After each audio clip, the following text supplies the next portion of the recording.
to episode 285 of the Grip Strip podcast. Toyota's Pain is Clyde's Gain edition of the Grip Strip podcast. My name is Philip Matthew. I'm your host, watching the New York Yankees play the Boston Red Sox in game one of the wild card series with the bases loaded, one out, nervously, while my co-host, the iRacing Indy 500 champion, the computer genius, a gentleman and a scholar, and also diehard Jacksonville Jaguars fan, and celebrates a victory from Sunday against my San Francisco 49ers. His name is Josh Fine. What's going on, brother? Hey, doing great, Phil, of course. Yeah, I'm watching this wild card game alongside with you here, a little bit ahead on my end, but yeah, there should be an interesting reaction here within the next 5 or so minutes or 10 minutes, whatever, on here, depending on how this finish ends up. But having said that, yeah, Jags win Sunday, pretty big win. So against the 49ers, and I guess that makes it easy for us, given that we don't have to talk about them separately. We just be all one topic later on there. And of course, yeah, a lot of, well, that was going on, that race was going on.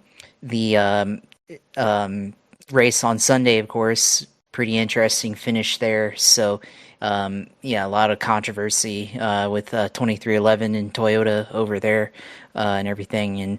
And wouldn't be remiss to say that also we do play each other in fantasy this upcoming week on week 5 in the NFL. So that'll be pretty interesting there as well. But yeah, it's wild card games coming down to it, isn't it? Yeah, we got final out here after Chisholm fouled off a couple and then popped out to right short. So now we got Trent Grisham, who had a career year this year. Never known as a hitter, really good fielder.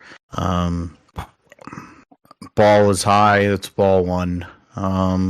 So he's gonna have to work the count on Chapman, because then he'll give him one to go and hit, somewhere. But yeah, I mean, the Kansas race was Denny Hamlin's to win. He was the most dominant car in the field, and then late in the race it went away. His steering went away, and then it led to a confluence of events with late cautions and not calling cautions. On the same weekend, they fired Juice-on Hamilton. We can't say why he really was fired, but that's inside. But, the NASCAR Kansas usually always has some sort of excitement, and this was yet another exciting finish. It saw Denny Hamlin probably put his driver, Darrell Walsh Jr., who was battling to try and basically come from the bottom of the playoff back into the playoff, out, and in the process losing out on a 60th win, which would have tied him with Kevin Harvick, and then in turn allowing William Clyde Elliott II to go and get the victory, give Chevy and Hendrick Motorsports a victory, and he strikes out to end the game. Yep.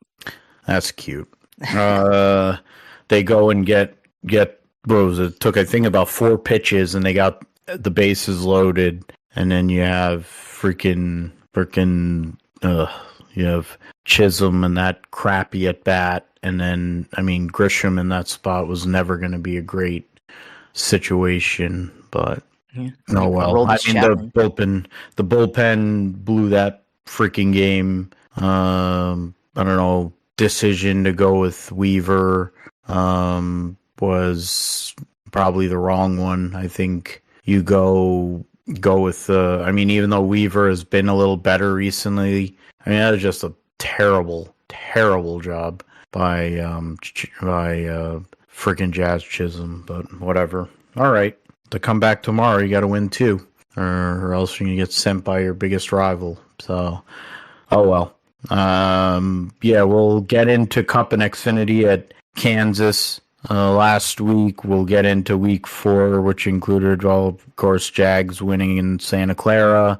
For whatever reason, the Niners wearing another thing that made me mad was the fact they're wearing their white jerseys. I'm like, why the hell are you wearing your white jerseys at home? And they're not the throwback white jerseys, at least. That was garbage too. Get into fantasy, a lot of injuries, of course, this weekend. So get into that. Roundup includes NHRA, Moto 2. Marquez gets his 7th world championship. Good for him. While Pecco Bagnaia finally gets his bike in a position where he actually feels good on it. Only took 3/4 of a season. And gets a dominant victory from pole. WEC was at Fuji last week. World Superbikes were in Aragon.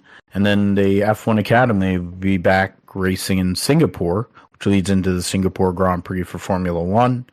One of the more challenging and interesting races of the season every year. And then we'll preview and make picks for the Charlotte Roval, who gets eliminated in the series, each one of the 3 major series, and who will win, of course, those 3 races. Josh will let us know all things going on iRacing, Gaming, and Sim segment, and we will call it a day. But first, we will go to the Cup Series Hollywood Casino 400, a race that honestly, before the race started, the Penske cars had a lot of issues in qualifying, all had to start tailback. You had that going on. You had Hendrick cars were up front, along with a lot of Toyotas. Chase Briscoe getting his 7th career pole. The LA Dodgers leading off the game, I think, with a home run. That's great. With fucking Ohtani. I need to turn this off. I might start cursing at the TV. I already am. Put it back on hockey. I might be happier. Put it back on preseason hockey. Denny Hamlin dominated the race. He was on the front row, making Briscoe work for it. Briscoe fell back, kind of just was laying in the weeds for a good amount of the day. Bell had a really good race car. It was a Toyota benefit for the most part.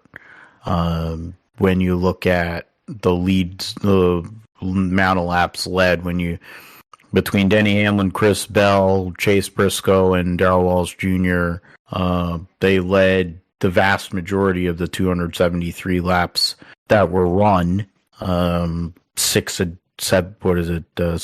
7 additional laps of green, white, checkered overtime laps there.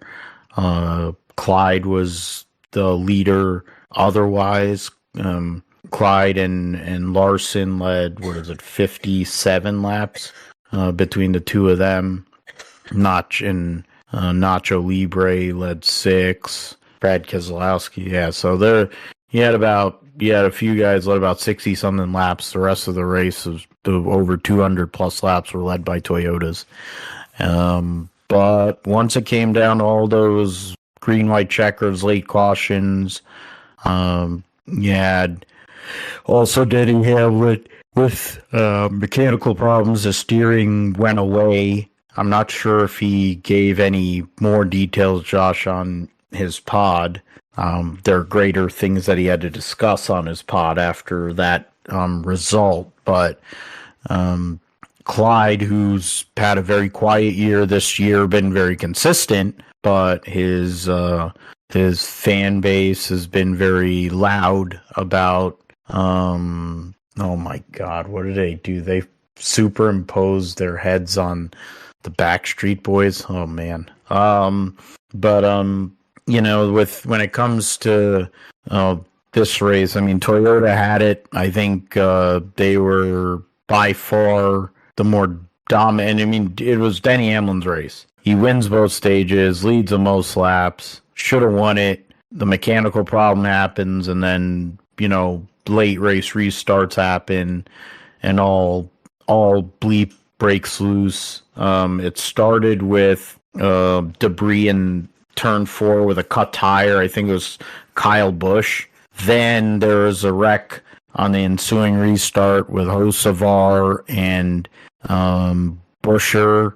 Hocevar spun and then basically got stuck on the track because all his tires were flat. Instead of him just straight locking it down and towards the wall, he got high-sided on the banking. Then there was the multi-car incident that saw Zane Smith wall grinding literally like he was on Tony Hawk's Pro Skater after John Hunter Nemechek sent him for no reason. Must have watched Tristan McKee driving like a bitch. But from Martinsville the night before, or a couple nights before. But in all of that, then they get that final restart. It was Bell and Wallace side by side battling each other, which then allowed Briscoe and Hamlin to get into it. And then Clyde was on 4 tires. Gustafson with the call to go with 4. Made up a lot of ground the previous restart, then was up there, put himself in a position to make that restart that he needed to make. And in the end, Josh William Clyde Elliott II is locked into the round of 8 to put himself in position to possibly get a second championship, along with one of his close friends, YRB, who locked himself in the previous week. But, I mean, he earned it there late, and his team with good pit stop and Gustafson with a good pit decision, but he had to go up there and make up 10 spots, or there, I think, somewhere around there, in 2 restarts to go and put himself in that position. But I guess the greater discussion, other than Clyde's win, will be about Denny Hamlin in general after that result. And of course, Bubba, I think, handled it about as well as I think he ever has handled an interview that wasn't a winner's interview, considering the situation. But yeah, it's going to be quite a couple of weeks, I think. This whole week is going to be quite nerve-wracking. A lot of Toyota controversy these last couple of weeks involving Denny Hamlin. And this one is because he let one go and fit a narrative that has kind of existed for the past 15 years about him.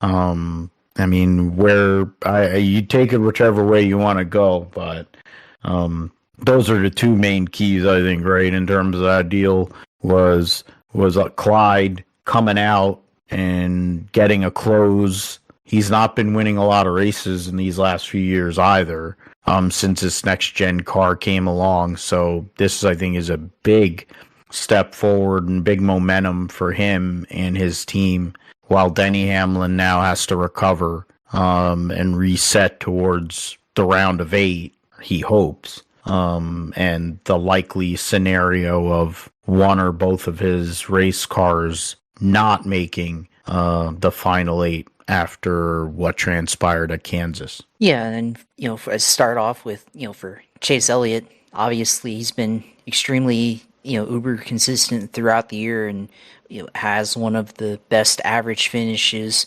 of any driver in the field, and just hasn't had the wins to go along with it this season. But he's been up there. He's had good finishes. Yeah, his fans and everybody have raised a lot of hell, raised a lot of noise about the decisions, because some of the races where he's ran up front, or been in the top 5, but then they fade and have finishes outside the top 15 and etc. But Kansas, they made the right pit decision to go pit at the end of the race, and they were able to kind of take advantage of the cautions that happened there, with Zane Smith going up along the wall there, and then Denny Hamlin, controversial decision to try to pass Bubba Wallace there in turn 3 and 4 and go out there and win the race. So yeah, Chase locked into the round of 8.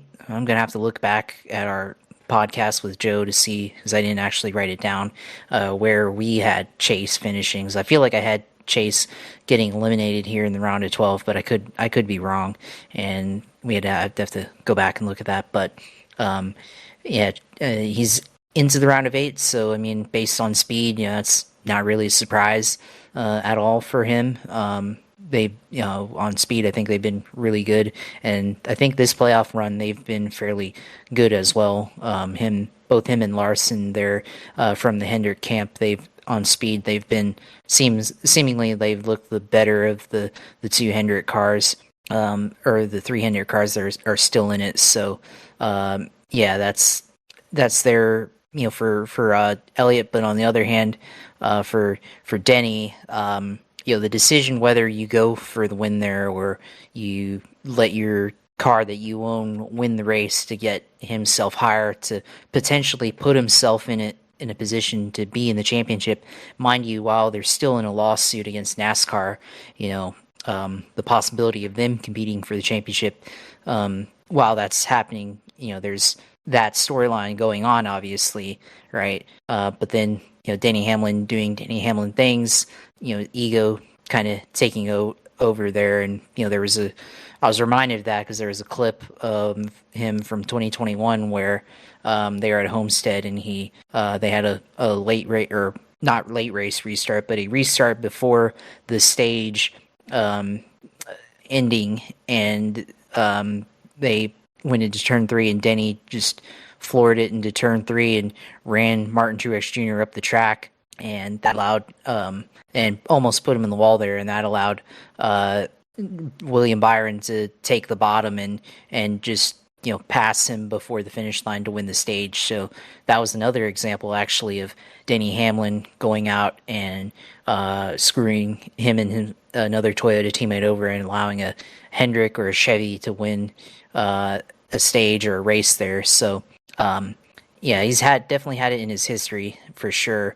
And you could even say the lawsuit is really just, I think it's also Michael Jordan, but I think I wouldn't be surprised. Denny's kind of in a, his ego there, is despised, as it was said, against him and the France family. If that's part of it as well, fueling the the desire to go after NASCAR there. And not that I don't disagree with it, but the likelihood of them winning, we don't know how well that's going to go down. But just saying that there's ego there as well. But in this race here, I do think also though there's certainly a possibility where maybe he could have done a better job of going into the final corners without running up the car that you own into the up the track up into the wall there. So but he went for the aggressive move there at the end to try and just go full send into the corner there. On the other hand, Bubba Wallace,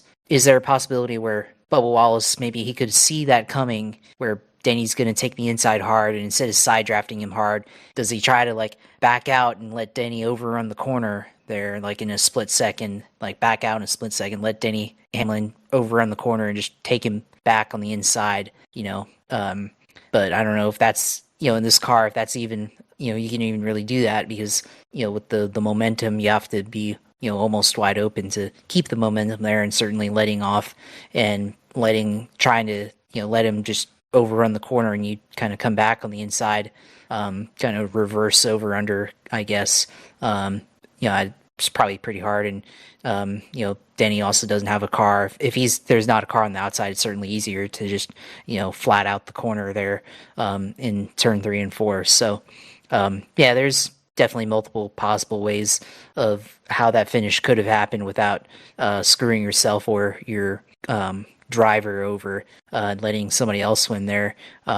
But in terms of Denny, in the rest of the playoffs, I don't think he really. Certainly from a controversy standpoint, a mental standpoint, I guess maybe reset. But from playoff standpoint, he's plus 48 to the cutoff. So he's completely fine in terms of that, and shouldn't. As long as nothing catastrophic happens at the Roval, he should be fine, to advance into the round of 8. And then all he's got to do is win one of the round of 8 races, and he's clinched to the final 4. So, there isn't, from Denny's standpoint, there's not really much to do. But, on the other hand, if Bubba won that race, then that cutoff line actually gets shorter there for him. He'd only be like plus 20 to the cut line, and I think in that standpoint. But for Bubba, this definitely would have been a huge win for him to move on to the round of 8, and certainly gone farther than he has ever gone in his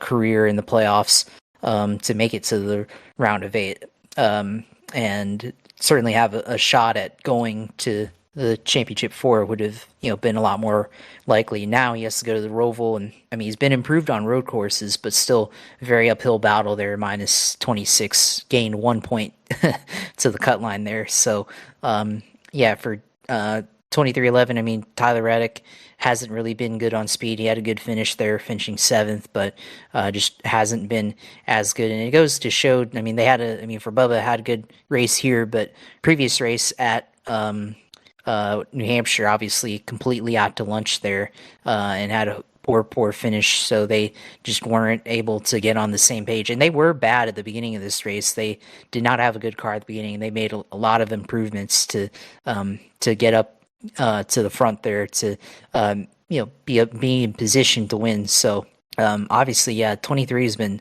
really good on speed and being able to recover in certain in this instance. But for Bubba, now uphill battle going into the Roval, so he's going to need to have a lot of chaos to happen for him, which could or could not happen here at the Roval. The next gen at the Roval has been kind of 50-50 on whether chaos really happens there. So we'll see. But the rest of the guys, I mean, Chase Briscoe could have had a shot there at the end too. Larson was up there for a little bit, but not really. But he's probably safe too. But some of these other guys, I mean, Ryan Blaney had a kind of up and down weekend. Was in the wall in practice, but he's locked in, so I guess it doesn't matter. Cindric didn't have a good weekend. Got caught up in, got caught up in one of the accidents there towards the end. So, Chastain needed probably a better finish to have a better position, but he's still, of the drivers, I mean, he still has a shot to make it in there. So, to the round of 8. So, it's starting to get tight for a lot of these guys here in the playoffs. Shout out to Shane Van Gisbergen, 10th place finish there. So he's definitely improving there. So this playoff field starting to tighten up here. Of course, with the Roval coming up, it's definitely going to be an interesting one there. And certainly there's an opportunity for any of the guys not named Shane Van Gisbergen that are in the playoffs. Certainly an opportunity there to get a win and lock themselves into the round of 8. But it was definitely from a playoff standpoint, a very chaotic race. And Zane Smith there at the end. I mean, it was, we've seen that before, but haven't seen that in a long time. Where a guy got ran into a wall and got on his side there. I was like Martin Truex at Bristol. Or Richmond a few years ago, or 20 years ago, Jason Leffler, I think, 2007 Bristol, but I haven't seen that like on a mile and a half where a guy got just wall riding literally like that, and then tumbling down the banking there at the end of the race. But pretty chaotic ending there to the race there at Kansas on Sunday. Yeah, and it was one that Denny will probably have to go through for a while, and Bubba in his situation, knowing that he probably is not going to go out there and win on Sunday to guarantee a spot at the Roval, it's asking a lot for him. So trying to get multiple wins, like you brought up, advancing further he ever has. First multiple win season of his career too, if that was the case. If he had gotten it done, there's a bunch of things that could have happened there. It would have totally flipped the points. It would have made it a total sweat at the Roval.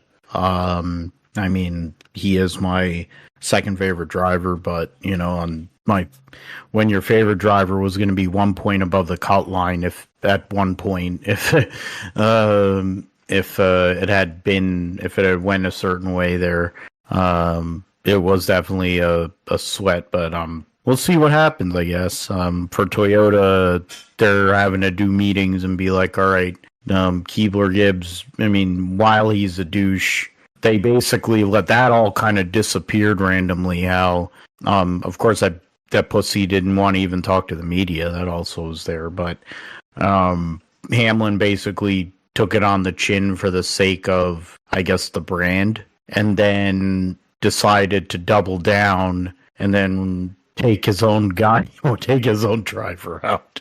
And I mean, in the process of all of that, also, I mean, we'd be remiss, Tyler Reddick didn't have a great car and was able to kind of salvage a finish, but of course his little baby rookie going through some health situations, health concerns. This was brought up by Alexa, his wife, late on Sunday. So obviously, or on Sunday, I think it was Sunday afternoon, somewhere around there. And so the fact that Tyler was going out there, he was driving for his son, and I think that did affect him a bit too. I mean, they didn't have a good car, of course, like Josh mentioned, but I'm sure that didn't help. But, our prayers are to the Reddick family, of course, right now. I mean, hopefully Rookie will be all right. It looks like he was in a lot better spirits and feeling better after, I think, a blood transfusion, a couple other things. So hopefully more progress for Rookie. It's the same kind of thing for Robert Wickens and his wife. Why am I forgetting? Carly, and their twins. They were premature, so their twins are starting to, they're growing, they're getting a little healthier, getting bigger. So, a lot of, I guess, bringing reality into what we use as an escape of racing, brings things back to perspective for sure. Random transition from cars to babies, but William Clyde Elliott II led 7 playoff drivers and 8 of the first 9.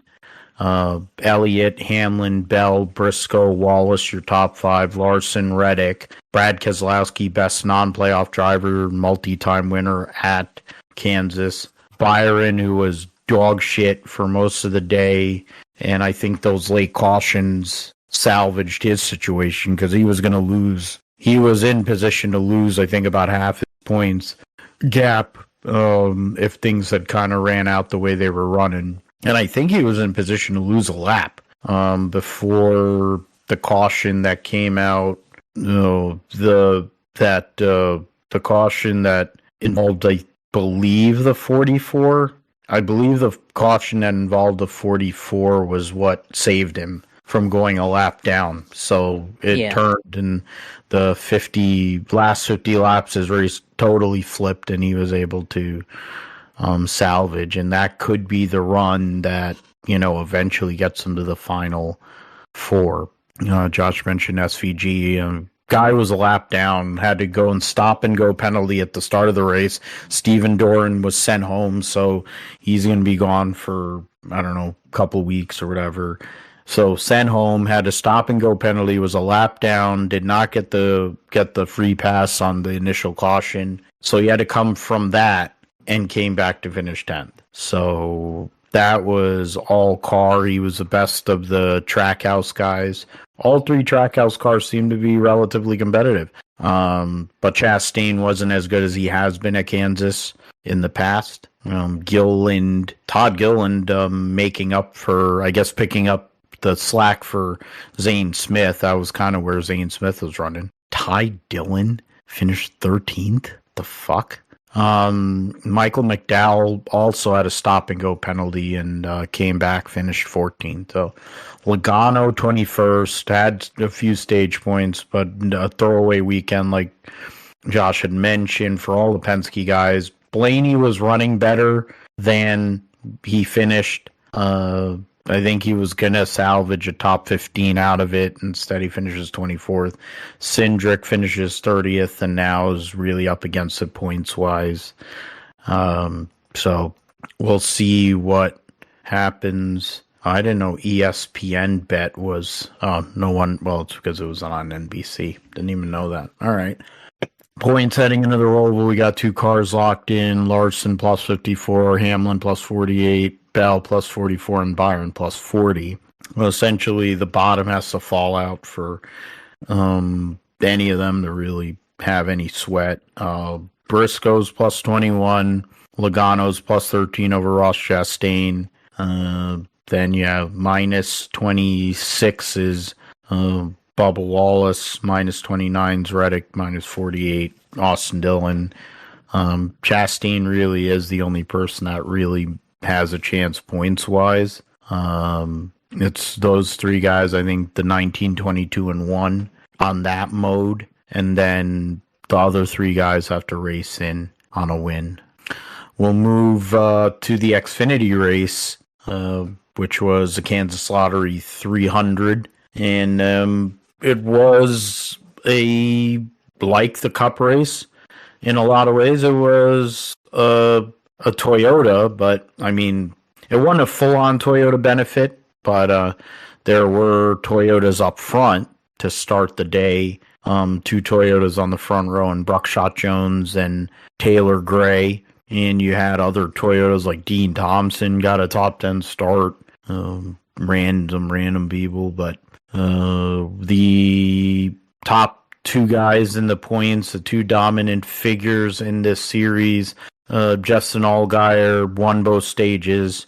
Connor Zilic got top 5s in both stages. There wasn't really a lot here in the grand scheme, but Buckshot Jones was able on the essentially after the last restart, which was precipitated by him when he got into it with Nick Sanchez. But the fact of the matter is, for Buckshot Jones, the guy is pretty ass, but just like Cam Ward said about his Tennessee Titans, but for a guy that's pretty lame ass and is just a daddy's money guy, he's won 3 times at Kansas now.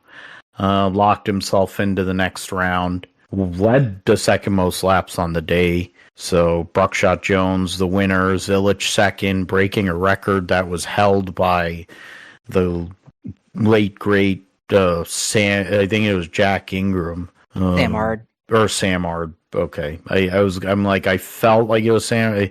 So it was going to be one of the 2 because they're the 2 legends that's were the foundation of what is now the Xfinity and will be the what is it, the O'Reilly Auto Parts Series next year. So thank you for that. So yeah, he advances with his victory. Zilic, and I mentioned Allgaier ended up finishing 13th. Pit strategy didn't work out in his favor, but both of those guys have advanced through points, so there are only 5 spots left. Hank Hill, Sammy Smith, Sheldon Creed, Taylor Gray, Jesse Love, Nick Sanchez, Brendan Butterbean Queen, who started 4th, finished 9th, and then Dean Thompson rounds out your top 10. So Wallach 11th, Daniel Dye from tailback finished just ahead of Allgaier. Quapple was 15th, Mayer 16th, Carruth started 8th, finished 18th. Harrison Burton was a lap down, along with Carruth, Ryan Sieg there. There were 17 cars on the lead lap. Harrison Burton was 20th. The 19 car had Justin Bonsignor, and he got in a wreck. So, yeah, I mean, there was only 2 cautions for cause. it was Jeb Burton spinning on lap 59, and then soon after the stage first at the start of stage 2, and then incident between the 19. I mixed him up with Buckshot Jones. Okay, the 19 and the 48 that saw Bonsignor fall out of the race. But yeah, Buckshot Jones getting the win, and a mostly a very playoff heavy top. The vast majority of the playoff guys were in the top 16. For the exception, I think 11 of the 12 there. 11 of the top 16 were playoff guys, and the top 8 were playoff guys. So Jones going out there, he's always, there's certain tracks, I think it's Kansas, Phoenix, Martinsville, Darlington. and Darlington. Those are really those 4 tracks, right? And then after that, I don't know. But Buckshot gets out there and now has given himself an opportunity for that final 4.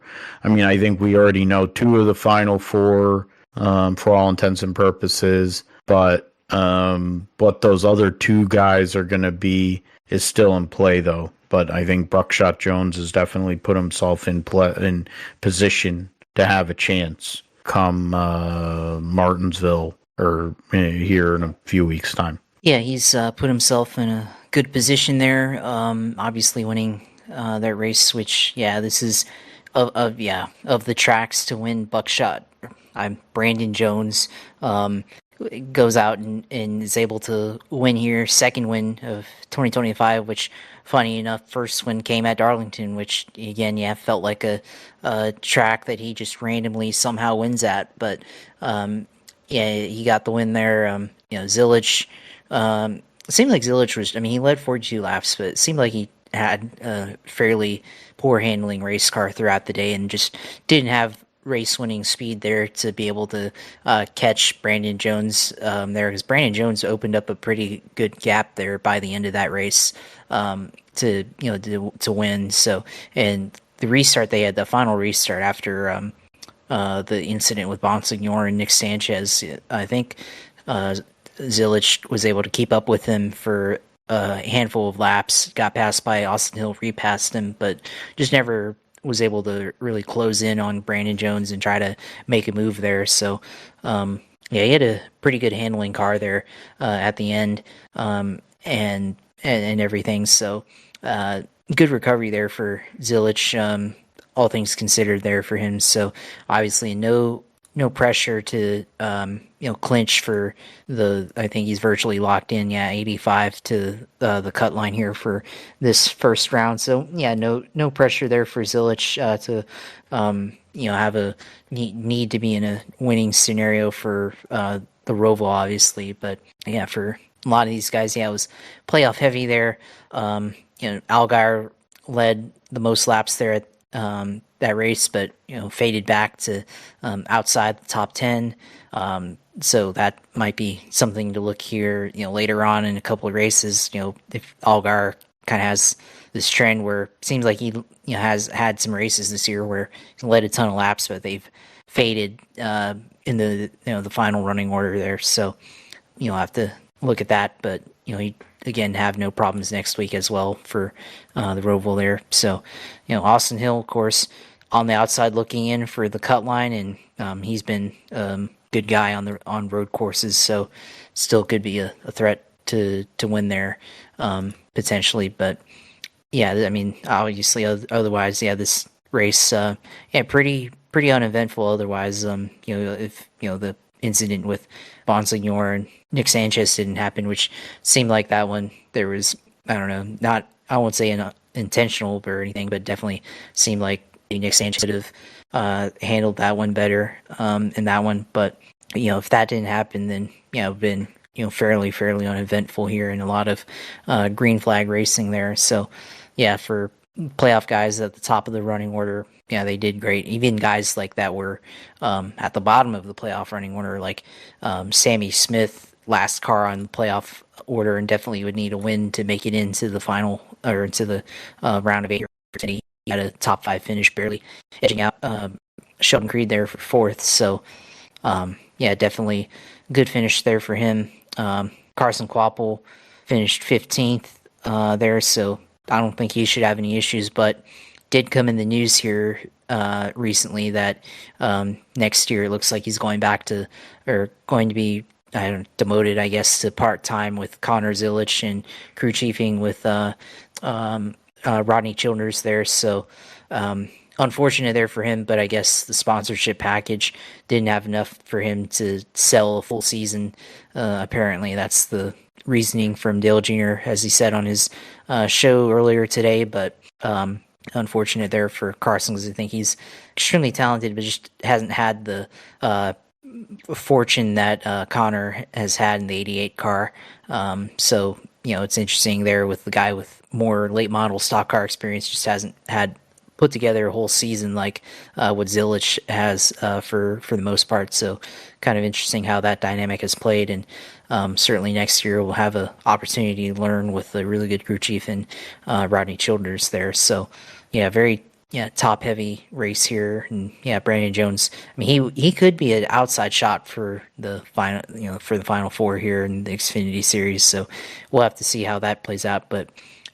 He randomly just, wins at Martinsville, which obviously had a shot a couple of years ago with Ty Gibbs took away from him, or potentially, Talladega or Las Vegas. So there's definitely those possibilities there. So might have to consider that as one of the guys that could contend for the title at Phoenix here in about a month. So we'll have to see. But otherwise, it was a fairly uneventful race for the Xfinity Series.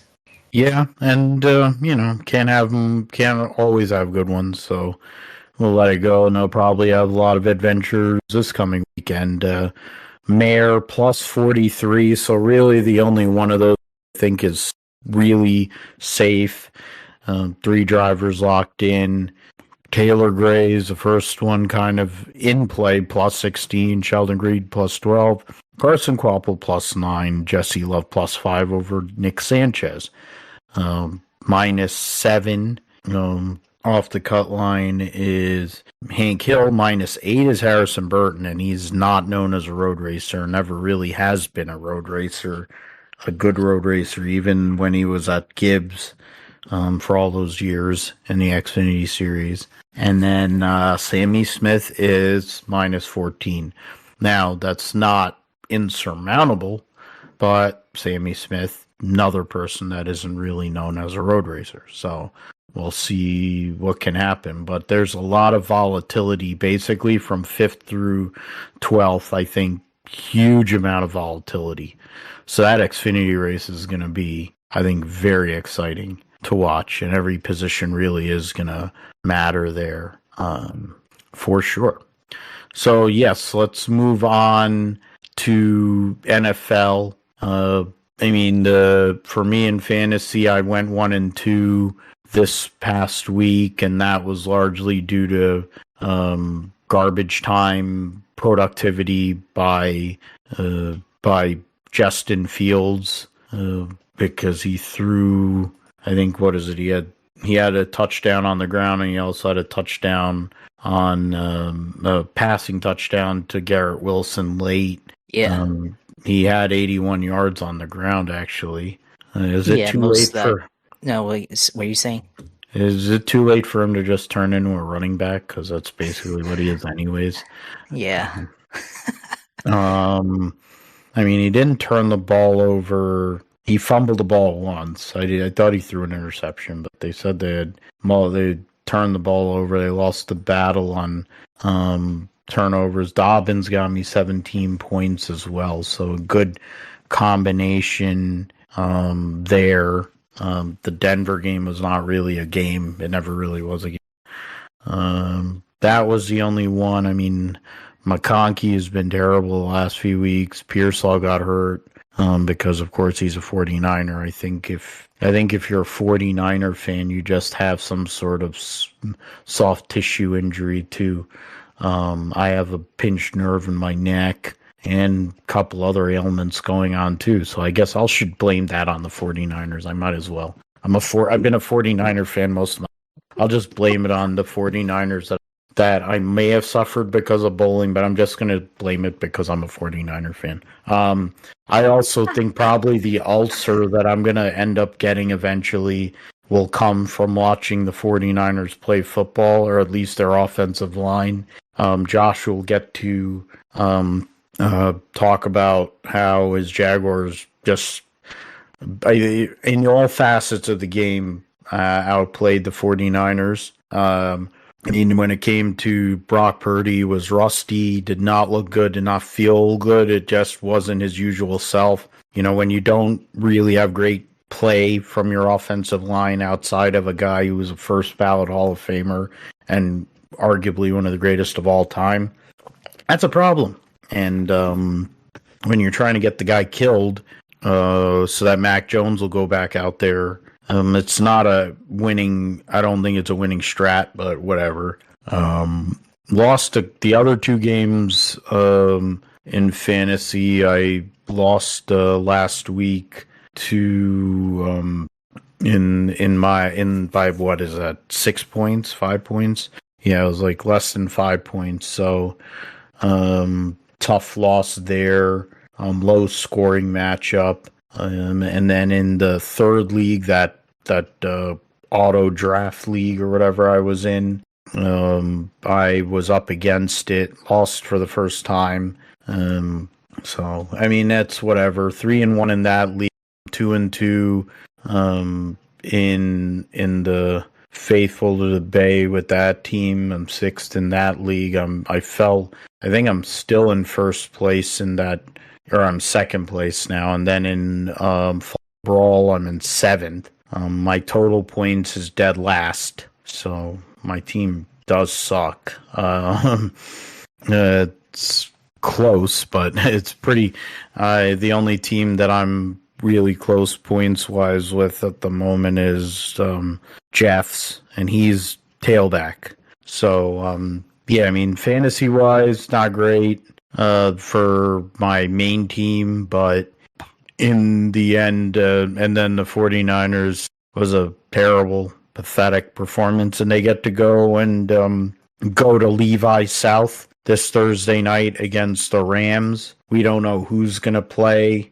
I'm starting to think Jerry Rice might come out of retirement and play at wide receiver, because we're starting to get down to maybe we need to call John Taylor. Maybe Kyle Shanahan. He used to be a wide receiver once upon a time in college. Maybe he'll suit up to be on offense. Maybe they need to call some of the guys that were on the Texas offensive line.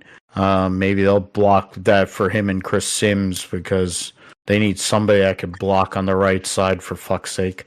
Because then Jared Verse will go and take somebody's head off. But I mean, for you, Josh, I mean, that was a game. I had a bad feeling about it for days after that Arizona game the week before for the 49ers. And that defense is really, really deadly, to the point where if the offense could actually put things together with Liam Cohen, with some of those great skill position players you have there, that's a division-winning team, I think. That's a team that can win a division. And you never know what happens once you get to Wild Card Weekend. The way things are going, you have Cincinnati's basically gone. Baltimore's scuffling at the moment. You look at some of the other contenders. Kansas City has not looked like themselves, how they have been for the last few years.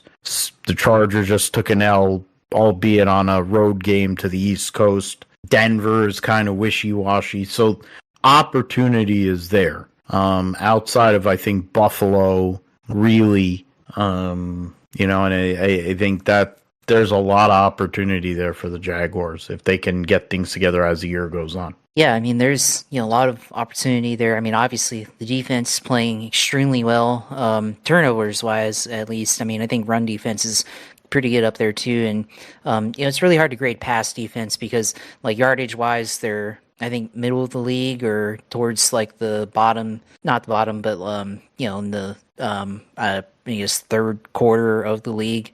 But at the same time, you grade pass defense on how how effective you are in certain situations. I think more than just gross, yardage there. And I think in situations where you needed pass defense, I think for the most part they played really well on Sunday. Obviously, turnovers, forced fumbles.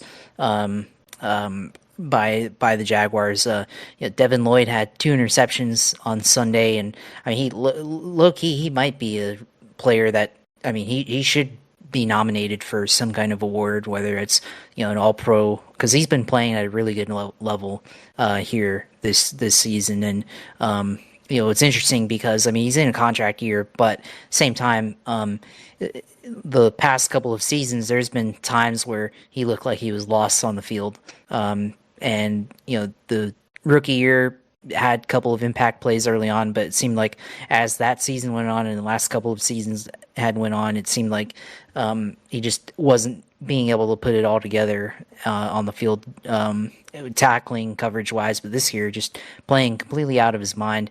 I don't know if it's a scheme that just fits him better than previous schemes and allows him to play, I guess, with more feeling or whatever. But he's definitely been playing lights out right now on the field. So, really excited to see how his season continues to progress there and everything. The defense, otherwise, I mean, Josh Allen affected the quarterback, Eric Armstead, of course, game-sealing forced fumble by him there, so he got the game ball at the end. Trayvon Walker got hurt early on. That was only, I think, defense that was maybe on the real negative side, as he had a starting defensive end there with a wrist injury. So not sure he's going to be able to play on Monday night versus Kansas City. I think we'd really prefer to have him on there if possible. But defensively, they put up a really good game with all the turnovers, which I think that's what matters, being able to turn over the ball a lot. And last year, of course, I think they didn't even have 10 total turnovers for the entire season, and now they've already got 13, and they've got, I think, the most amount of turnovers that they've had like in a whole season up to this point, period. So they've been playing really well on that front there. Offensively, I mean, just continue to run the ball. I mean, Travis Etienne ran the ball quite well, and showing why they didn't give up on him this season with the new coaching staff. Passing wise, I think Trevor Lawrence is effective for the most part. 3rd and 15 early on, went for it, gave it to Travis Hunter there, which finally had an impacting play with him going up for that ball and coming down with it. Really, really tough catch. Was able to come through with it. So, finally, people talking about Travis Hunter not making impact plays for the Jags. Well, made one there that was really good. Later on, they tried to get him and called an interception at first, but they called it back, which I don't know how you felt about that with that pass interference, which I wasn't sure if that was pass interference or not, but Trevor kind of got lucky a little bit there. Definitely, that was probably one you don't need to be throwing there, but he was fairly effective, I think, for the most part. Towards the end, I mean, the slide on the end of the game kind of slid, but they looked like he went out of bounds, and they called it out of bounds. Just slide a yard early there and everything, and just don't let them give the benefit of the doubt to where they call it as a out of bounds play. But of course, next play, able to get it to the tight end for the game clinching 3rd down conversion there. So for Trevor, decent game, I think. Numbers wise, it's whatever, but they won the game there, and obviously special teams played well, kind of helped pull away there with Parker Washington just going out and getting a punt return touchdown there. So really good blocking there, and obviously he's got the wheels to be able to do it there. So great game all around him. And of course, like we were talking about beforehand, I honestly thought that should have been a bigger game, but in terms of points, at least 30 points. But Jacksonville, they had some issues offensively with penalties and whatnot in the third quarter that kind of let the 49ers hang around. So if they can clean up the penalties, the holding and everything like that, the illegal shifts that have kind of cost them in the first part of the season here, if they can clean that up, I think you can really see them put together some points, some drives, and be able to put points. And hopefully, this upcoming game here, against the Chiefs on Monday night, it's got a similar feeling to 6 years ago they were on playing the Chiefs, not on Monday night, but it was a nationally or mostly nationally televised game that year, and Jags completely imploded, and that was like basically the goodbye to the 2017 era Jags there. That was the start of it. So now here, week 5, big game to go out and kind of, I think we proved a lot here in this game against the 49ers, but if you can beat Patrick Mahomes at home like that, I think it's going to be pretty good statement win for Jacksonville there. So me personally, I was kind of stressed throughout a lot of that game, especially the third quarter. Like, got a little stressed because I was like, just pull away from this and put these guys away, but let them hang around there for a good part of that second half there. So glad to see him get the win there, of course. And the coaching comments there by Bob Saleh.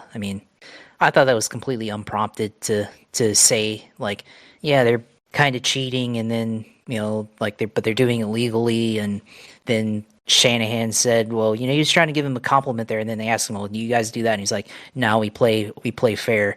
And I'm like, well, why'd you have to say that?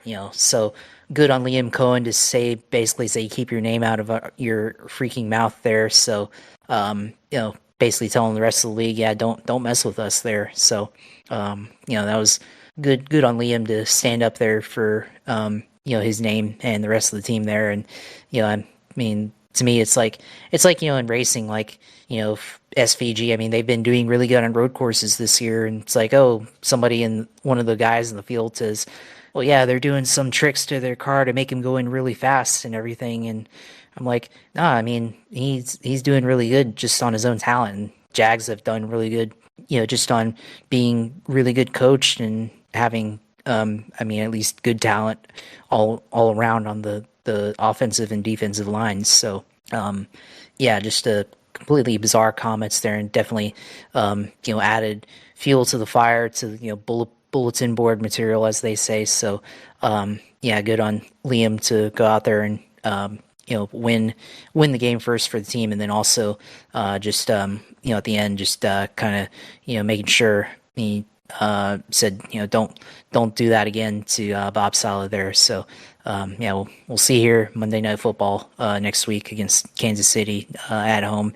So hopefully it's a sold out game. Hopefully it's more teal than red. I know that's a problem here in Florida with not just Jags, but there was a clip of the Bucks game with a lot of people in that lower bowl section that were wearing Philadelphia colors there. So I know that's an issue in Florida for whatever reason, and I think other stadiums too, not just Florida. But hopefully there's more teal than red on Monday night there. Yeah, we will see, and I think that's an interesting game considering what Kansas City's been doing this year. It's a much more winnable contest than it probably has been in the past. But of course, Worthy is back now. Thornton, they have different players there. Still haven't really established a run. Tight ends, of course. Taylor Swift's fiance is just out there, basically as a decoy. So it's interesting, but Kermy is still, what he is. So you have to contain him. You have to hit him. If you don't, he will make you pay. It's been his whole entire goddamn career. And with other teams, I guess let me look at briefly, because I was looking up stuff for the roundup, which will be coming up here momentarily. It says, okay, so both Purdy and Pearsall questionable for the game on Thursday, so that's lovely. Current standings, the nobody circles the wagons like the Buffalo Bills. Good job, Boomer. They are the only 4-0 team in the AFC right now. Steelers, Colts, Jags, and Chargers are all 3-1. Of course, the Chargers just lost their first game of the season. Colts also to the Rams, and they did not look competitive really in that game at times.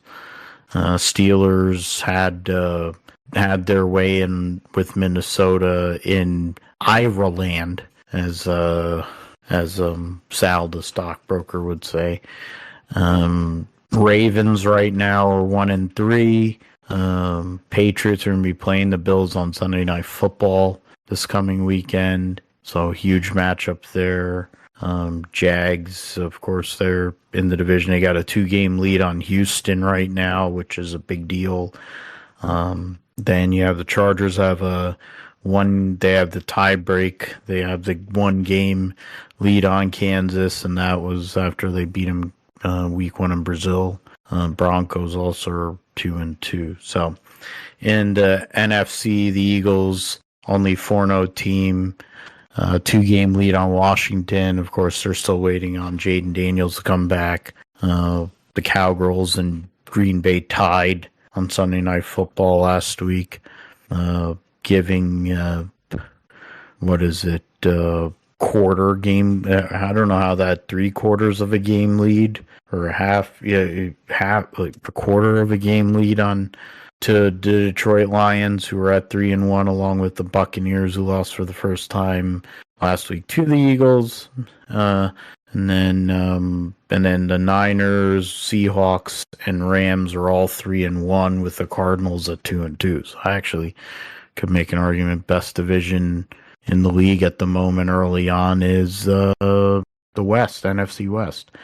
And then, of course, San Francisco and the Rams will be playing this coming weekend.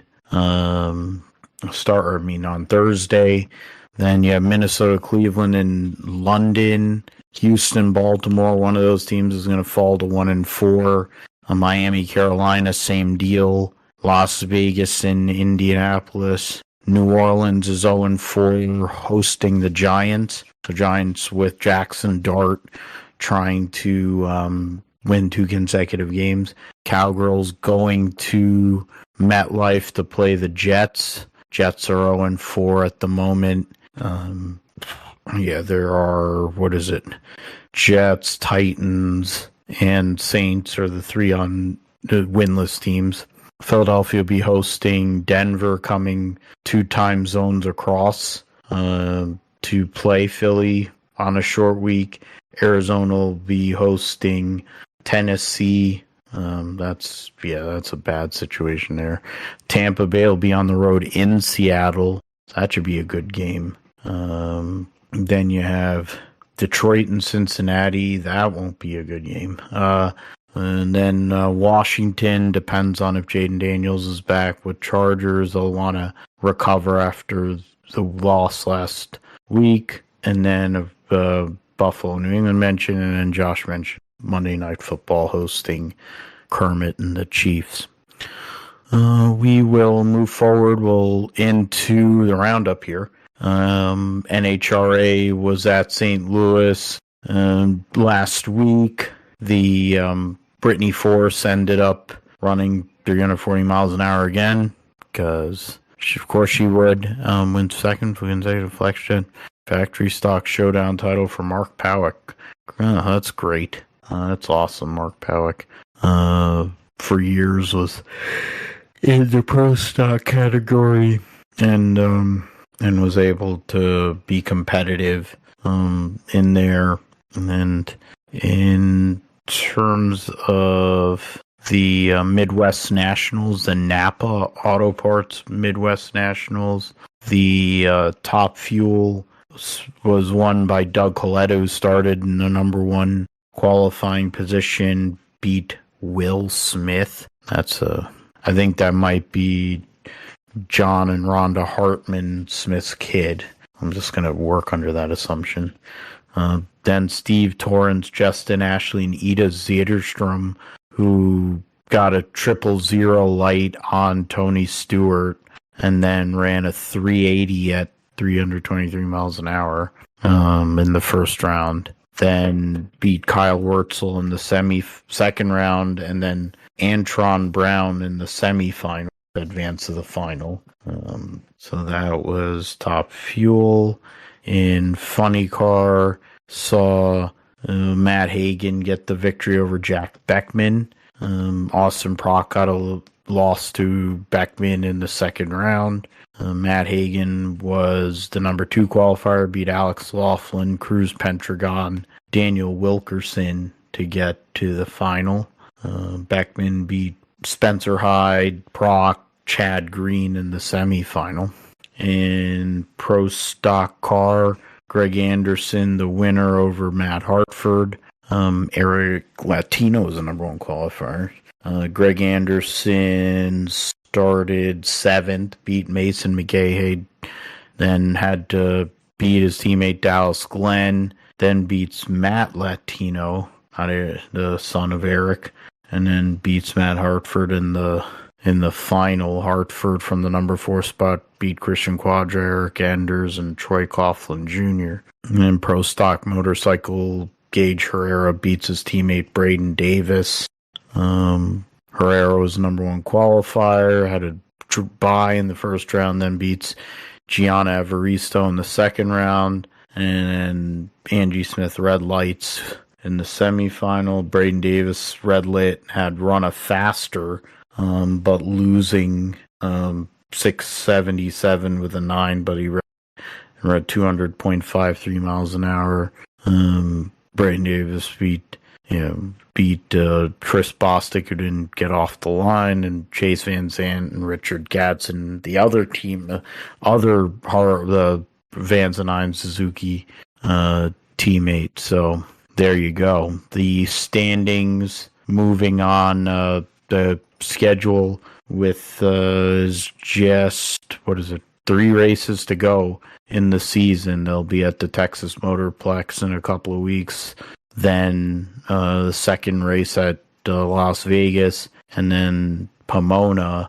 The standings with 3 races to go. Doug Coletta has an 86-point lead on Justin Ashley, and even with the points and a half, that's 3 rounds. So 3-round lead with 12 rounds to go.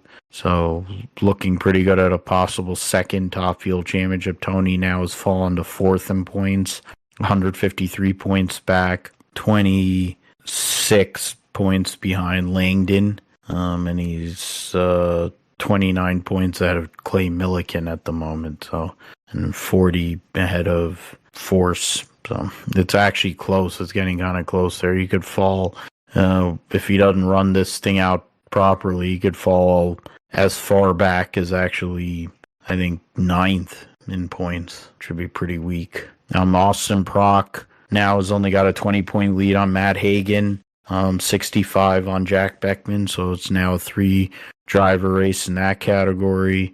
Anderson, with his win and knocking Dallas Glenn out early in the race, now is only 25 points behind Glenn for the Pro Stock. And then Gadsden is 29 points ahead of Gage Herrera in Pro Stock Motorcycle, and then 53 points ahead of Matt Smith there. So for Pro Stock Motorcycle. In Moto GP, I mentioned Marquez getting the victory. They'll be in Indonesia this coming weekend. The results, so going into Moto 2, which was at Moto 2, they were at Twin Ring Motegi. I'm pretty familiar, don't see that. So, yeah. So in Moto 2, Holgado was the winner over Jake Dixon, who just announced a new career move for him. Morera rounding out the podium, and yeah, so didn't even, all right. So Joe Roberts ended up crashing out 4 laps into the race, so that's pretty bad. And so the points heading into Indonesia, see Yeah, Gonzalez is 34 points ahead. And Aaron Cannett's third. Baltus and Dixon round out your top 5. Roberts 13th in points. 16 points out of 10th and 20 points out of 9th. Then in the World Endurance Championship at Fuji, first time winner with the Alpine team getting the victory, the number 35 car over the Porsche number 93, and then Porsche making 3 cars, 3 different manufacturers in the top 3. Aston Martin with the Valkyrie finished 5th, and then the Cadillac Hertz Team Joda Sport number 12 was 6th. You had, in terms of manufacturers, there were 8 manufacturers in the top 9. So shows the parity in the hypercar class.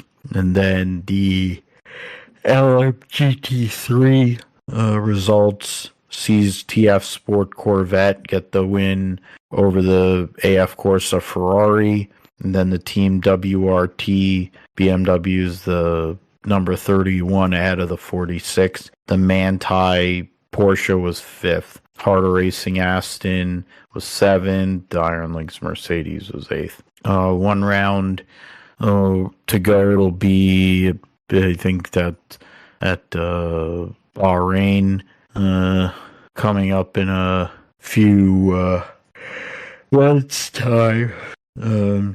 So then currently the Constructors or World Endurance Manufacturers Championship, Ferrari leads by 39 over Porsche for that.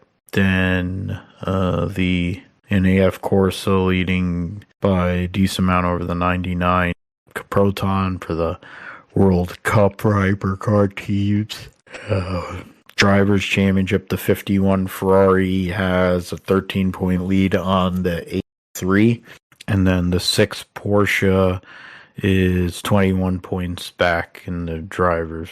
Then the Manthey Porsche leads the GT3 teams by 11 over the 21 AF Corsa Ferrari. TF Sport Chevy number 81 after their victory moves themselves up to 3rd. And then the drivers itself, it's the same, mirrors the same standings.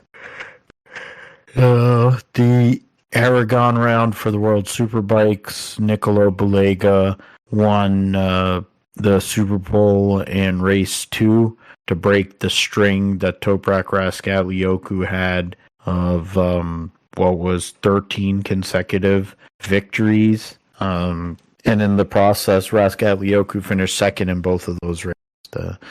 But now it is 36-point lead for Raskatlioglu over Balega for the World Championship there. Petrucci is only 30 points ahead of Locatelli and 31 ahead of Alvaro Batista. Alex Lowe 6th and 7th, and Garrett Gerloff point behind Scott Redding there, 15th, 16th.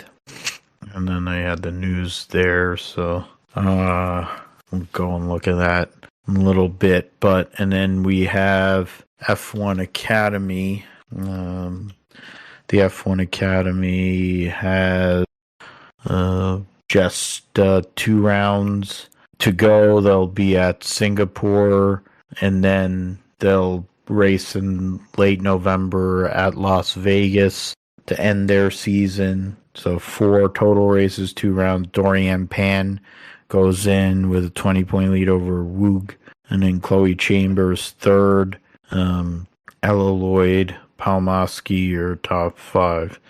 Leah Block in 9th, and as a Courtney Crone, one of the only driver that's run every race this year and hasn't scored a point. So hopefully somewhere along the line she can do so here in the next couple of rounds. So we'll see what happens with that. All right, so we will move forward to the Grand Prix of Singapore. It's always a chaotic kind of race. It's where Crashgate happened many, many years ago. One of the greatest laps in the history of Formula One in terms of qualifying was Lewis's pole lap there many years back. Had some epic crashes there for sure. Early in races, we've also had dominant performances from the likes of Lewis and Fish Lips and whatnot. But I guess we have to go to the picks here. So Josh went first. Do I think that Fish Lips continues his run of races here, or does it go back to McLaren? Singapore F1, Singapore Grand Prix.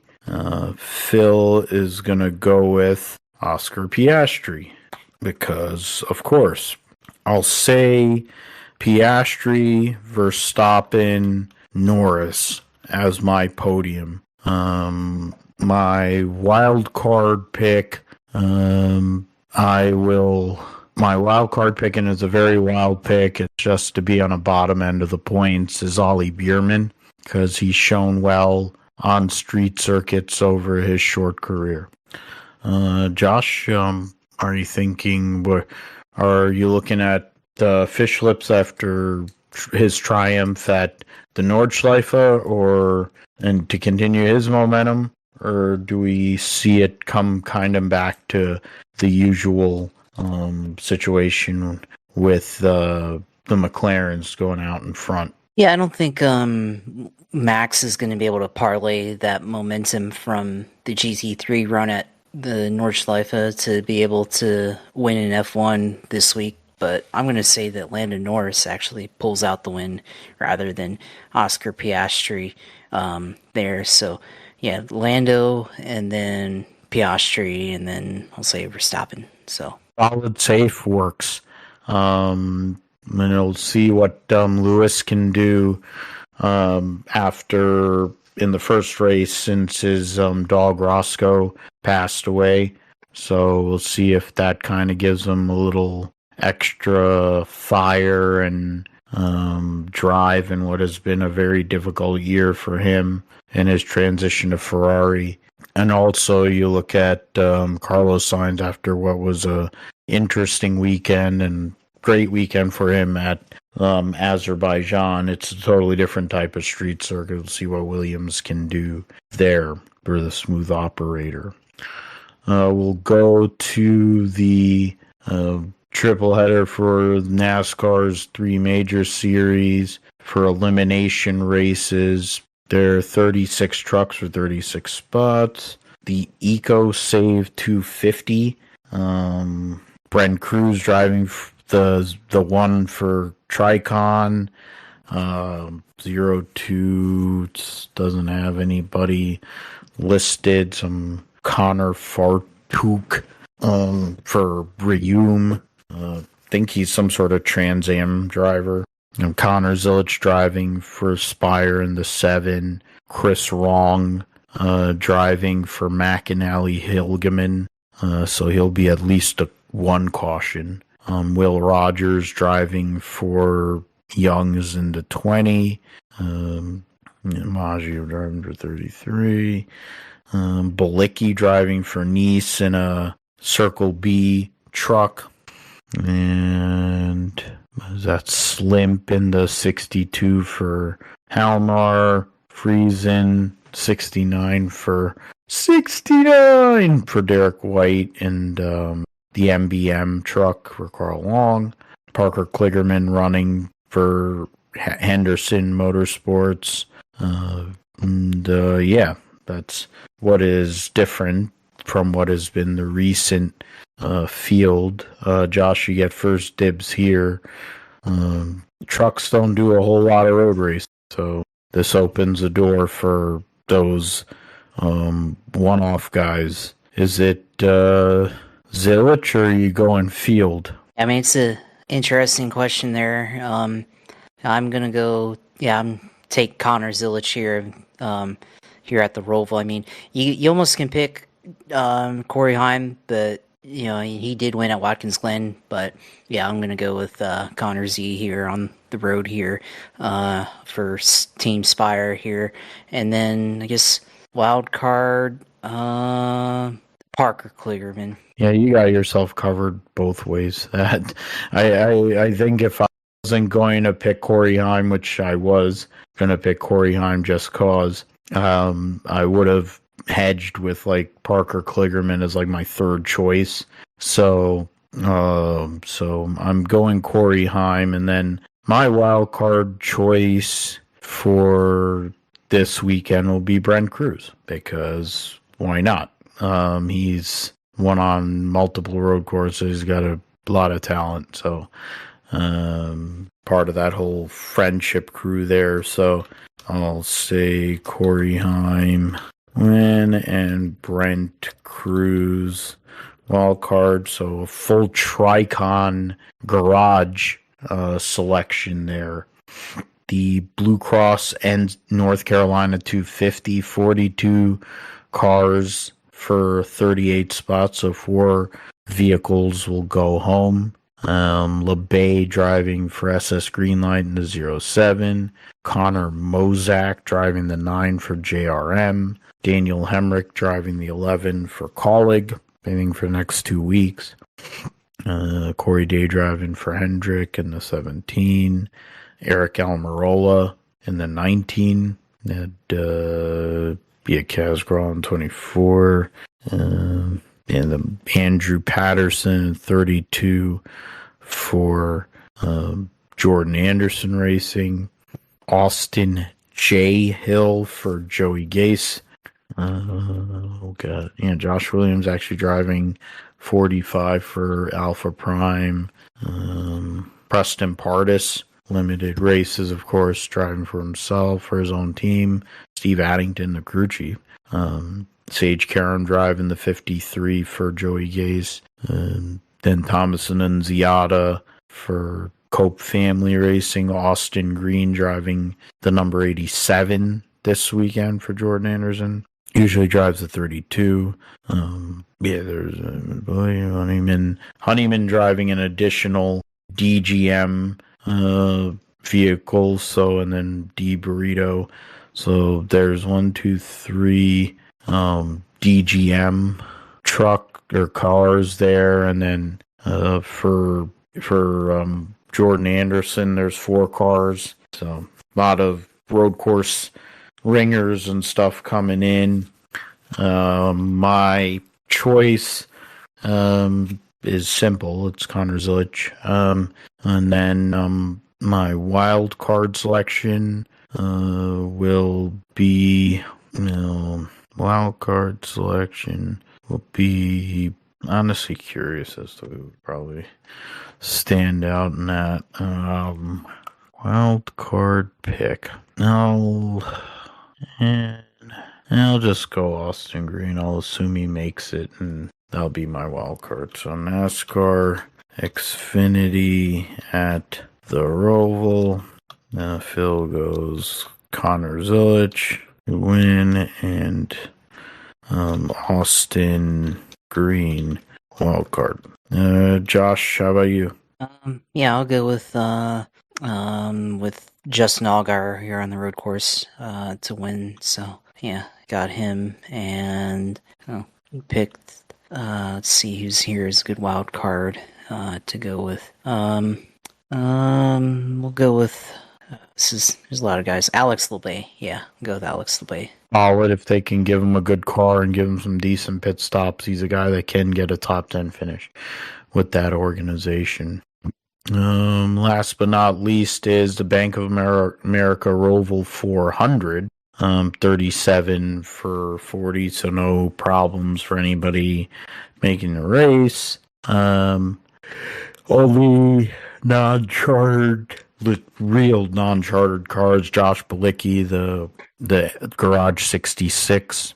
Trying to go through some of the other people, different sponsors. But yeah, so for me, or you're actually get the first picks actually. So what are your thoughts on? Oh, and we didn't. Oh, you know what? We were The supposed elimination. the elimination. So, for trucks, it's They're not an elimination race for the trucks because the oh yeah, that's right. It's the writing is okay. So it's the start of the round of 8 for the trucks actually. So for Xfinity, looking for the points. I don't know where it went. Yeah, there it is. All right. So what are you just went, so I guess I'll throw back to you in terms of who do you say gets eliminated from Xfinity? Yeah, for me, I think in Xfinity, I think it's pretty easy for the most part. I mean, I think Sammy Smith, I think he gets eliminated. I think Austin Hill's gonna get eliminated. I'm gonna say that Nick Sanchez gets eliminated, but I'm gonna say that Jesse Love makes it in, but Taylor Gray doesn't make it in. Okay. All right. Interesting. Loss of points for Taylor Gray, because it is so close, honestly. I agree with the Hill and the Sammy Smith, even though Hill has been solid enough on road courses. And this is all taking into account the notion that Harrison Burton somehow or another makes it in, which is crazy to think considering that organization. So his general lack of ability on road courses. But you know what? Actually, I'm going to pivot on that. I'm going to go with Harrison Sammy Smith out. I'll say that Taylor Gray will make it, so that's fine. I will even say that Hank Hill makes it. Or no, do I say Hank? Yeah, okay. So Carson Quapple falls out for sure, and it'll be Carson Quapple for Austin Hill. That's what I think will happen. Sanchez will end up falling short, and Carson Quapple will end up falling out for Hank Hill. So my choices, so drivers eliminated are S. Smith, Burton, Sanchez, and Quapple. Then NASCAR Cup at the Roval. Sorry for the interruption. What are your thoughts on? I mean, I guess for the Cup Series, it's SVG or the field, right? Yeah, I mean, I think so, but I had this thought since SVG's eliminated now, and I mean, I had this kind of, the thought of, somebody was really desperate, kind of going back to what me and Joe had said, or talking about when he was on, but I mean, there's less risk to this that now that SVG's out, but I had the thought that, if SVG's leading and they have like a green-white checkered and there's somebody really desperate on the outside looking in, that's willing to do anything to get in, would they take out SVG? Because they're like, oh, like SVG's won all these road races, but, we can't let him win this one here, kind of thinking, I guess, and everything. I'm going to pick SVG, but I think it's going to be really interesting if there's like a, green-white checkered or, close late race restart where SVG's in the lead and somebody desperate. I mean, I don't think Bubba would do it. I don't think Tyler Reddick would do it, but, like somebody that, really needs to make it in, like, Ross Chastain. I mean, he's his teammate, but, he might need to win to get in, or, Austin Cindric, there's that possibility. Like, they're like, oh, we need to make a move here to, bump them out of the way or something so that we get into the round of 8. I think that's certainly a possibility there. I mean, maybe not. I mean, Bubba, with the summer shootout, maybe he's gonna be like, I've got to do this. I don't know, but yeah, I mean, that's certainly that's been a thought in my mind the last couple of weeks now that SVG was eliminated. Of course, I had picked him to win this race because it was part of my evil plot that SVG was going to get to the Final Four here by pointing his way through the first round and making it to the round of 8, winning here, and then just somehow winning one of the races here in the round of 8. So we'll see. But yeah, I picked him to win. Wild card pick. Go back to the entry list that I had because I went away from it. I'll pick. Let's see, who's a good road racer here on the. I guess. Well, I'll pick somebody that's not a Chevy here, but yeah, I'll go with Zane Smith. Let's see if he can put together a good race on a road course. He had a good run in the truck series in the road courses, but yeah, I mean, going off on the wall here to having a good finish here at the Roval. Decided to bring out the algorithm, huh? Yeah. Going and flipping the script on that one. Zane Smith, after he went and soul grinded the wall, now he's gonna go and get a top 10 at the Roval. That would be something. I mean, he's gonna get great. He's gonna get super high odds, anyways. And the Front Row Motorsports team last year was really competitive with McDowell and Gilliland on the road courses. So, and Zane Smith has been on an upswing, even with what happened last week. Gilliland was able to make up for it. Kansas with the finish, one of the only good finishes he's had all year. I mean, I want to just go and say SVG too, but I mean, you can. You're free to do it. But I'm gonna go and call chaos, and I will go with Tyler Reddick again. I think I went with him last week, right? Yeah. Yeah, you did. So maybe I shouldn't. All right. So no, I can't do it. I was gonna do it. I can't. No.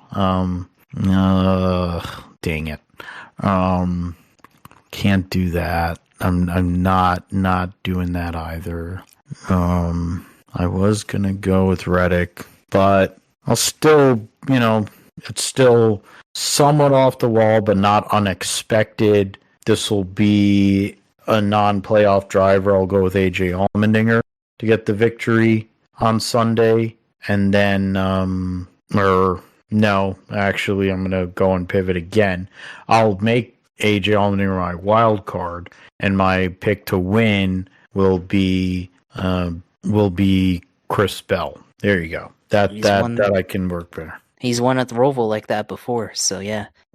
And AJ Allmendinger wild card. So 2 former winners of this race are my choices after all of that. And then in terms of drivers eliminated will be what is it? Where are we at points wise? Currently will be Cindric. So it'll be Wallace and Cindric for sure. And I would also say Reddick. So Wallace, Cindric, Reddick. And then the sweat is for Chastain versus Logano. Logano always seems to figure out a way. But I'm going to say no changes. I'm going to say Chastain, Wallace, Reddick, and Cindric get eliminated.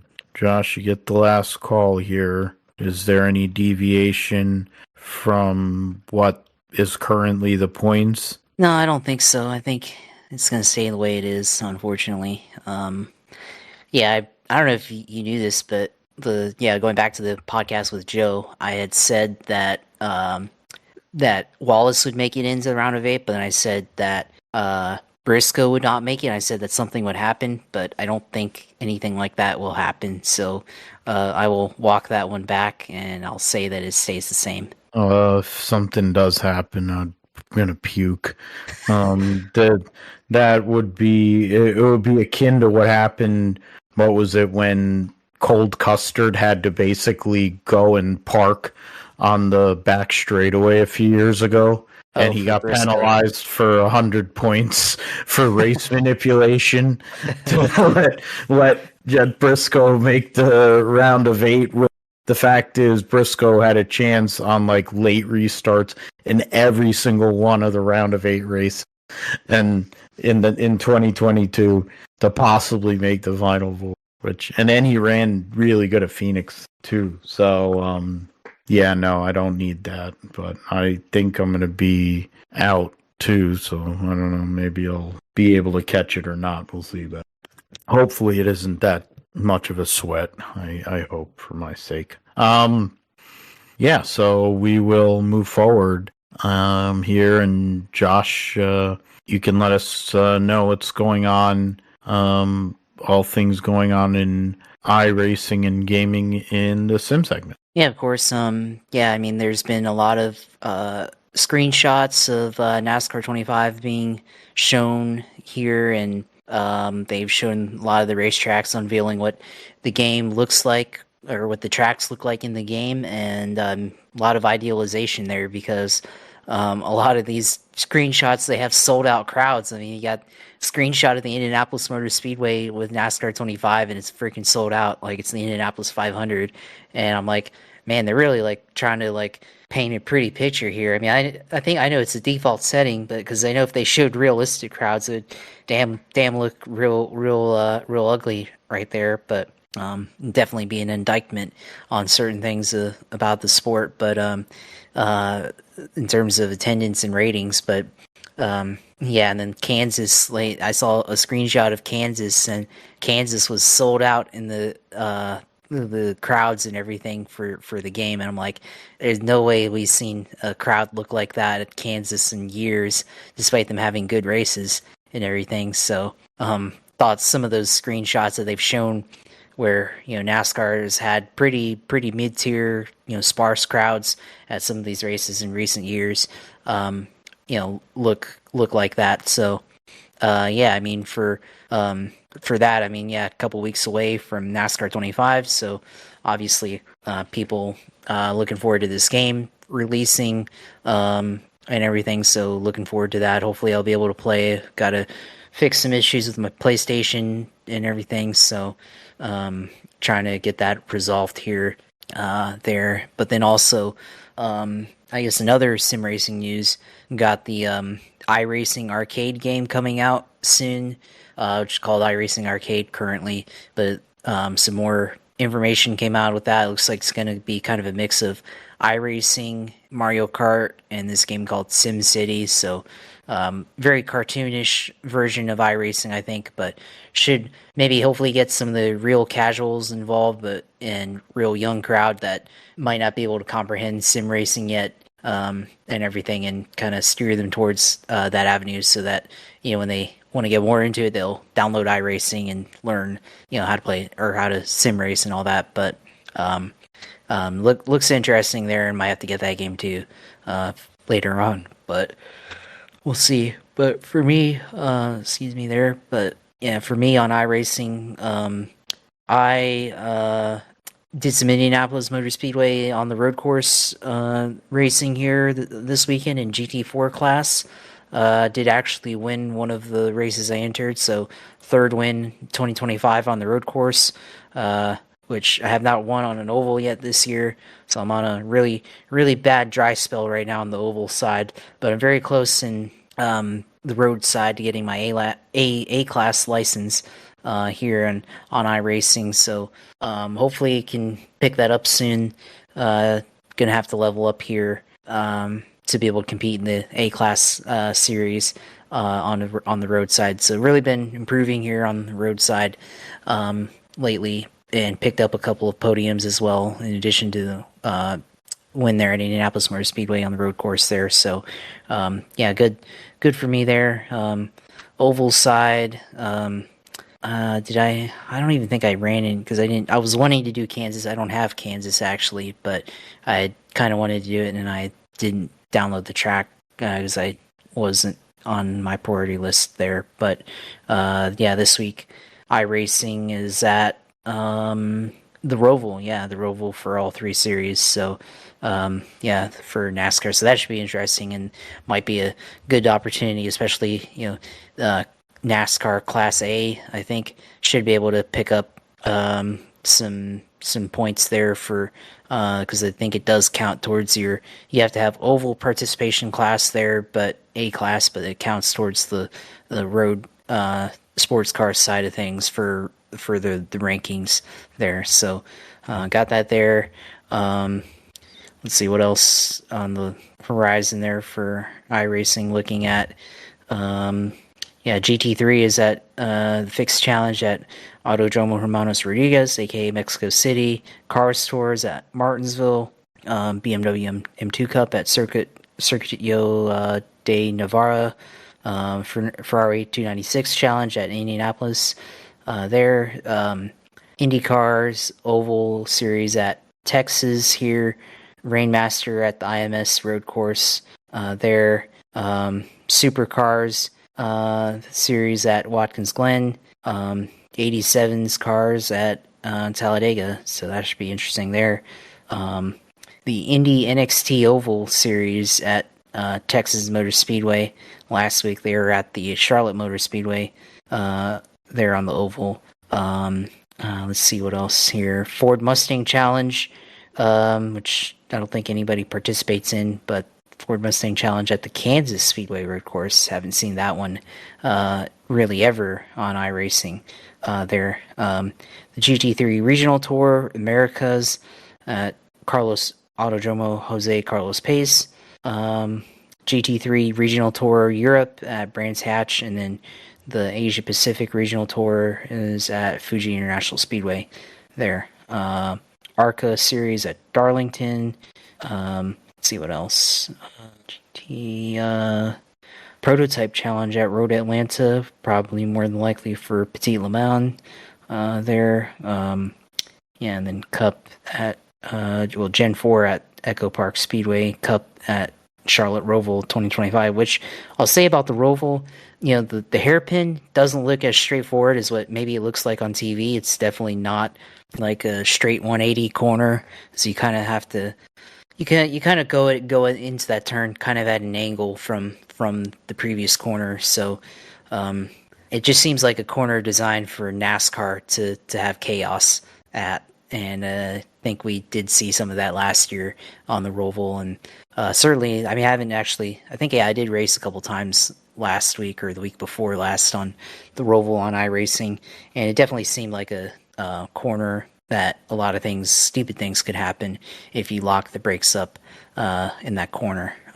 So kind of like the one before where it was a little bit more straightforward back onto the turn one of the Oval there at Charlotte. But nevertheless, so definitely try to stream if possible. Probably a Talladega race at the very least on iRacing, and maybe some other ones if got the time for it to be able to do that. So it's always streams Twitch TV/USailor2, and go in there and watch the iRacing streams. Of course, Twitter page. Probably talking a lot of trash here about the Jags and other things at JP Helpline there on Twitter, and then of course Grip Strip Podcast YouTube page on YouTube. Of course, go on there, subscribe to their, of course, photography page at JP Helpline Photography for all that. Probably have to start posting more pictures now for that. So got that there to look at for all that stuff. So good win for Jags this week. Decently exciting race for NASCAR, of course. And looking forward to talking about all the eliminations here and talking about Jags on Monday Night Football next week. And we'll probably be live streaming that too, so it'll be good to talk about it as well. Also talk about our fantasy matchup too, first of the year. So first of two matchups we'll have. And we'll talk all about that. F1, Singapore, NASCAR, Tripleheader, and everything else. It's going to be a busy week, leading into a busy week of motorsports the following week. Next week on episode 6 of the GSP, there will be, you got Petit Le Mans. We'll have the Bathurst 1000, World Superbikes in Estoril. So at a couple of majors there, along with World Superbike. So that'll be that in terms of the racing. But yeah, you can find us of course at Gripstrip Pod, the Gripstrip Podcast YouTube page, or at Gripstrip Podcast on Twitter. You can find the Gripstrip Podcast at podbean.com and on philipgmatthew.com. And you can also, as I'm trying to multitask here, find the Gripstrip Podcast at GSP1428. You can find me at PGMatthew28 on Twitter, Instagram PGMGSP28.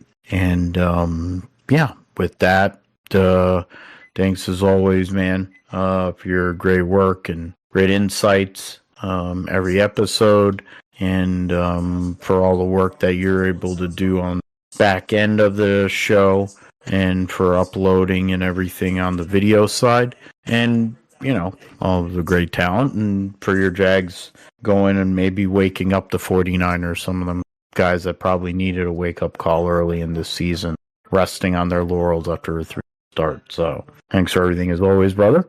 And we will be back for episode 286 of the Gripstrip Podcast to talk about everything that went on and whatever else that comes to mind here. So for Josh, I'm Phil. Thanks for listening, and we'll see you next time.